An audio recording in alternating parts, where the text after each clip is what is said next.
Flamingo series आलोक हिंदी पाठमाला 2 पाठ 13 सच्चा धर्म।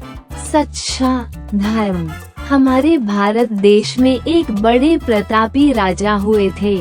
उनका नाम था अशोक। इतिहास में उन्हें अशोक महान के नाम से याद किया जाता है। एक बार उनके राज्य में भयानक अकाल पड़ गया। लोग भूख से तड़पने लगे। सम्राट अशोक का आदेश हुआ कि राज्य में अनाज के भंडारों को खोल दिया जाए। राज कर्मचारी गरीब और लाचार लोगों को अनाज बांटने लगे। अकाल हर ओर फैला था, इसलिए अनाज लेने वालों की भीड़ लगी रहती थी। एक दिन एक बूढ़ा आदमी भी अनाज लेने के लिए आया। वो सुबह ही आकर पंक्ति में खड़ा हो गया था, लेकिन धीरे धीरे भीड़ बढ़ती गई और किसी ने उसे धक्का देकर पंक्ति से बाहर कर दिया।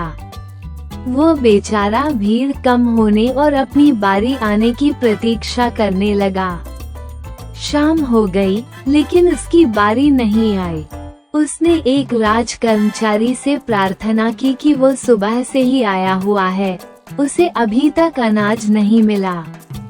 कर्मचारी ने कहा कि अनाज का वितरण करने वाले अधिकारी तो जा चुके हैं, इसलिए उसे अगले दिन आना होगा।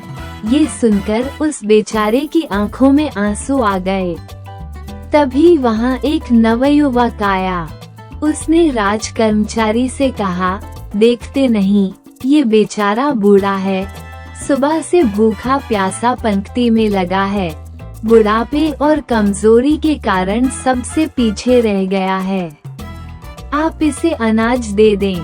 उस नवयुवक की वाणी में ऐसा प्रभाव था कि अनाज बांटने वाले ने बूढ़े को आगे आकर अन्न ले जाने के लिए कहा। वो नवयुवक वहीं खड़ा हो गया। उसकी उपस्थिति में राज कर्मचारी बड़ी सावधानी से काम कर रहे थे। राज कर्मचारी ने शायद उस नवयुवक को प्रसन्न करने के लिए ही बूढ़े को बहुत सा अनाज देते हुए कहा, लो बाबा, अब आपको जल्दी से आने की आवश्यकता ही नहीं होगी। खूब सारा अनाज पाकर बूढ़े का रोम रोम खिल उठा। उसने उस नवयुवक की मदद से अनाज से भरी गठरी बांध ली। गठरी भारी थी, उसे उठा पाना उस बूढ़े के बस की बात नहीं थी। वो सहायता के लिए इधर उधर देखने लगा। तभी वो नवयुवक बोल पड़ा, लाओ बाबा, ये गठरी मैं ही आपके घर पहुंचा देता हूँ। ये सुनकर बूढ़ा उसे आशीष देने लगा। नवयुवक ने अनाज की गठरी अपने कंधे पर रखी और उस बूढ़े के पीछे चलने लगा। वे जिस मार्ग से जा रहे थे, उस पर सामने से सैनिकों का एक दल आ रहा था। सैनिक दल निकट आया तो दल नायक ने नवयुवक को देखा। नायक अपने घोड़े से उतरा और उसने नवयुवक को अभिवादन किया। नवयुवक ने नायक को संकेत से कुछ भी बोलने से मना कर दिया, लेकिन वो बूढ़ा वहीं रुक गया और नवयुवक से बोला, आप कौन हैं? सच सच बताइए, अन्यथा मैं घर नहीं जाऊंगा। नवयुवक ने मुस्कुराकर कहा, बाबा, मैं एक स्वस्थ युवक हूँ और आप मेरे लिए पिता के समान आदरणीय हैं। आपकी सेवा करना मेरा धर्म है। मेरे विचार से इतना परिचय पर्याप्त है। अब आप चलिए और मुझे अपने घर का रास्ता दिखाइए। बूढ़े को अब कोई शंका न रही कि उसकी गठरी उठाने वाला युवक कोई और नहीं, स्वयं सम्राट अशोक हैं।